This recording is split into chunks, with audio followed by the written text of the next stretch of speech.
বন্ধুরা, এইভাবে তোমরা কাবলি চানার ঘুগনি, এইভাবে বলতে হলো চর্বি দিয়ে কাবলি চানার ঘুগনি।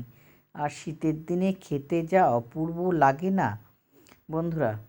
তো দেখো, অসম্ভব সুন্দর, সবাইকে ওয়েলকাম। যা খেতে স্বাদ হয়, একবার দেখলে তোমরা ইজি করতে পারবে। আর খেতেও কিন্তু দারুণ লাগে সন্ধ্যাবেলা।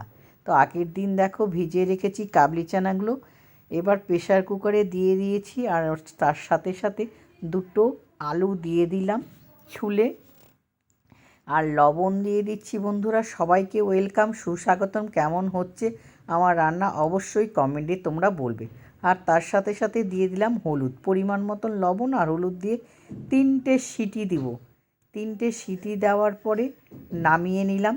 দেখো সেদ্ধ হয়েছে কি না দেখো, প্রেশার কুকার থেকে একটা বাটিতে মানে পাত্রে করলাম, খুব সুন্দর সেদ্ধ হয়েছে। 3টার বেশি, 4টা সিটি দেবে না।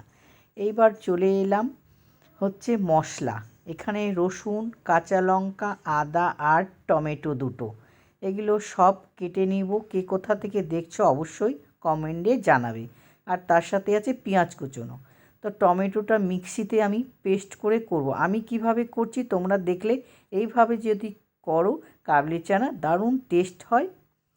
তো কড়াইয়ের মধ্যে বসিয়ে দিয়েছি, ফ্রাই প্যান দিয়েছি, কড়াই না ফ্রাই প্যানে দিয়ে দিয়েছি তেল, সর্ষের তেল, সাদা তেলেও করতে পারো। তার মধ্যে জিরে ফোড়ন, গোটা গরম মশলা, এলাচ, দারচিনি, লবঙ্গ একটু ভাজা হয়ে গেল। তারপরে দিয়ে দিলাম কুচনো পেঁয়াজ, দুটো কুচনো পেঁয়াজ দিয়ে হালকা ফ্রাই করব, বেশি ভাজবো না।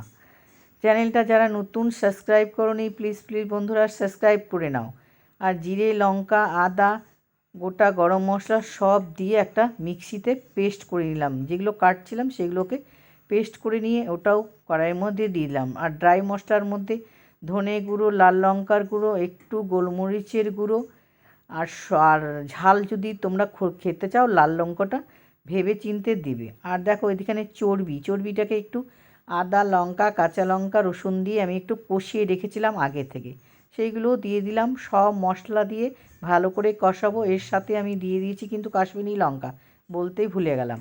তো কাশ্মীরি লঙ্কা দিয়ে কিন্তু মশলাটাকে ভালো করে কষাবো। কষানোর সাথে সাথে এইবার দিয়ে দিলাম টমেটো পিউরিটা, যে মিক্সিতে বেটে রেখেছিলাম, এই টমেটো পিউরিটাও দিয়ে দিলাম। সাথে দিয়ে দিলাম লবণ।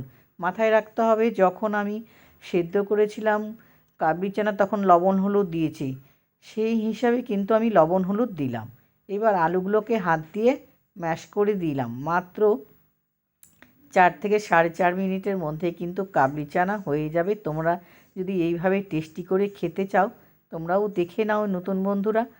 আর এইবার সেদ্ধ করা দেখো কাবলি চানাগুলো দিয়ে দিলাম। মশলাটাকে কিন্তু ভালো করে কষিয়ে দিবে যতক্ষণ তেল ছাড়বে না। এইবার দিয়ে একটু খানিকক্ষণ ধরে নাড়াচাড়া করব। যতটা তোমরা ঘনত্ব রাখতে চাও কাবলি চানার ঝোলে ততটা রাখবে। তা আমি একটু ঝোল ঝোল, আর এই চর্বিগুলো একটু মানে দেখলে চর্বিগুলো ঠান্ডা হয়ে গেলে কিন্তু জমে যায়। এবার একটু ফুটতে দিব। ফুটানোর পরে এবার তারপরে কি করছি দেখো, গরম মশলা একটু সামান্য শাহি গরম মশলা দিলাম, তাতে আরও টেস্টটা অনেকটা বাড়িয়ে দেবে। ঝোল ফুটে উঠেছে, এবার কিন্তু আমার রেডি কাবলি চানা। বাটিতে এবার সার্ভ করব। চলো তো বাটিতে সার্ভ করে কেমন হলো অবশ্যই কমেন্টে জানাবে বন্ধুরা। চলে এলাম খাওয়ার টেবিলে। এবার কিন্তু আমরা সবাই মিলে খাবো। পেঁয়াজ কুচি, লঙ্কা কুচি, ধনেপাতা কুচি, লেবু দিয়ে এবার আমরা খাবো। ওহ, যা লোভ হচ্ছে না বন্ধুরা, তোমরাও বাড়িতে বানিয়ে নিও, আমাকে কমেন্টে জানিও। আমি তো খাচ্ছি। তোমাদের ভালো লাগলে অবশ্যই একটা লাইক করে শেয়ার করে নিও। আর যারা চ্যানেলে নতুন সাবস্ক্রাইব করে নিও। তো এখনকার মাধ্যমে রাখছি, নেক্সটে তোমাদের সঙ্গে আবার দেখা হচ্ছে। টাটা বন্ধুরা, আবার ফিরে আসবো, একদম যাচ্ছি না, খুব তাড়াতাড়ি আবার তোমাদের সঙ্গে দেখা হচ্ছে। বাই আজকের মতন।